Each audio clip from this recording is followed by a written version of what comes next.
I'm going to quickly talk through a little step-by-step tutorial on how to use the Pebeo Relief Outliner.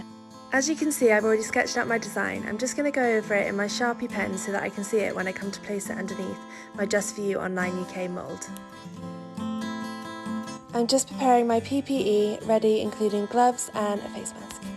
I'm now using my Pebeo outliner to create spaces for me to pour my resin in.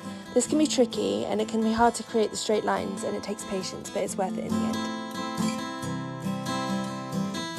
All the colours that I'll be using in this video are from Just For You Online UK, and I'll be using their resin dyes, pigments and glitters. I've mixed all my colours in with my resin and I'm now ready to start filling in my outline.